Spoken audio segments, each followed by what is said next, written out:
San Bernardino Mountains has already burned 1,000 acres. Also, evacuations have already been ordered for one side of the fire. That fire is burning just north of San Bernardino, east of the Cajon Pass, and west of Lake Arrowhead. Desmond Shaw is live overhead in Sky 9 with the latest on the firefight into the night. Desmond. Yeah, Peter and Elsa, boy, are we holding our breath looking at these homes here at the bottom of the shot and the flames at the top. And boy, have they gotten close within the last hour. This fire absolutely raging. The fire is burning almost directly to the north now at this point. These homes are just barely to the west. You can see tons of firefighters here. This is Highway 173 before it turns into Lake Arrowhead Road. And as I zoom out here, you can see just the wall of fire. Now that the sun is beginning to set, you can really see the fire really taking off here. The last updated acreage was 1,000 acres, but that was several hours ago. Unfortunately, I think the acreage is probably close to double that at this point. We've seen this fire move so quickly within the first few hours that we've been here. They've been dropping fire retardant all over the place, but unfortunately, as you know, guys, once the night falls, they have to call off the C-130s and the DC-10s for the fire retardant. They may be able to keep a couple of other helicopters here overhead to get out here and try to snuff some of these flames out, but zero containment, no doubt about it. The firefighters here, boy, do they have their hands full tonight. Reporting live over the Summit Valley area, I'm Desmond Shaw in Sky 9. Peter Nelson, I'll send it back to you guys in the studio. All right, Desmond, thanks. We'll check back in with you shortly. In the meantime, we have Eric Sherwin from the San Bernardino County Fire Department live on the phone. And Eric, we understand the crews, the way things look right now, are going to be out there all night. It's going to be a long night. That's very true. Like you said, the fire is burning along 173. It seems to be paralleling 173 and still moving towards the north. We do have structure protection in place Arrowhead Lake Road, which is what you were referencing earlier, and along 173 itself.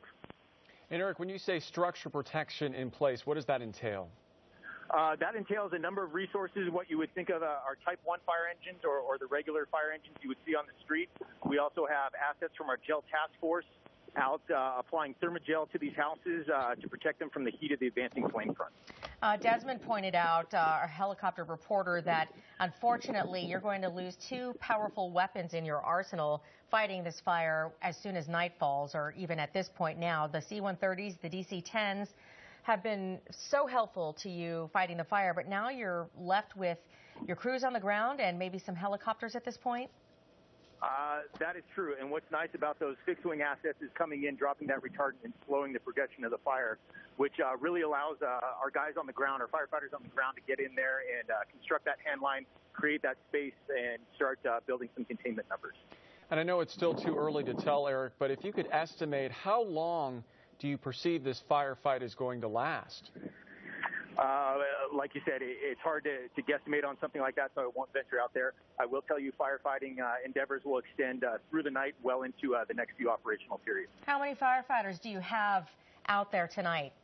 Right now, we have well over 500 firefighters with more assets incoming. And what's it going to be like as far as rehab for them tonight? Have the temperatures cooled for you guys? Are you feeling any effects of the marine layer that's coming in on shore? Amber Lee, our meteorologist, pointed out that it's going to be coming in. It's not going to make it all the way into you guys, but it may bring the temperatures down enough for you guys to feel the relief there. That's true. With the setting sun, we have seen a drop in the temperatures. Unfortunately, the marine layer usually hangs up on the front side of the national forest and doesn't push up over the ridge line. But with the decreasing temperatures and the higher humidities that come with that, we hope to a reconcerted effort on, like you said, building and extending those containment numbers. Any idea yet, Eric, on the cause of this fire? We have no preliminary cause. We do have investigators in the area. However, I have nothing to give you for that. What I can tell you is that we're very grateful. We have had no structures lost or damaged, and even more thankfully, no injuries to civilians or firefighters. All right, definitely the good news. Yes, that is very good news. One other thing I know out in this particular area, Eric, there are some people with some significant property. They own horses and other livestock.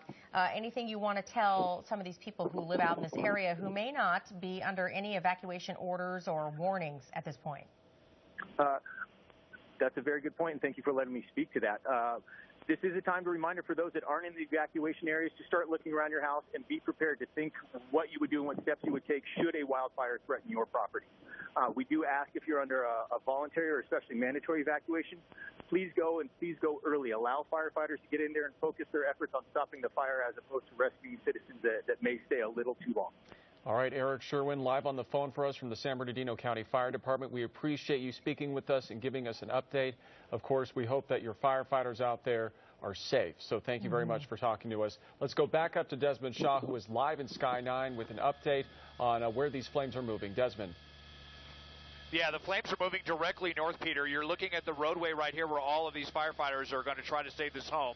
And this is Highway 173, just before it splits off to Lake Arrowhead Road. So this wall of fire now has basically bisected the highway.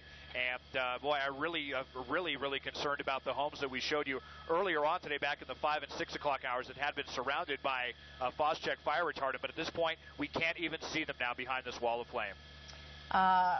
Eric Sherwin from the San Bernardino Fire Department, I'm sure you heard the interview we had with him, told us that so far no structures have been damaged, but you're getting a pretty good vantage point right now about how close this fire is to some of the homes. Is this going to be a pretty fierce fight for the firefighters to keep that? No doubt about it here, Elsa. Look at this. Look at this engine having to drive so close to this wall of fire here. Just an incredible operation here. I mean, I can't even imagine what firefighters are having to go through. This is an incredibly dangerous fire burning right along the hillside. And just like with the sand fire, we have to worry about spot fires popping up, wherever they might as well. So, with this rugged terrain and so much thick brush to burn, I can't even imagine what they're going to be in for tonight. And Desmond, you began covering this for us at 5 o'clock several hours now.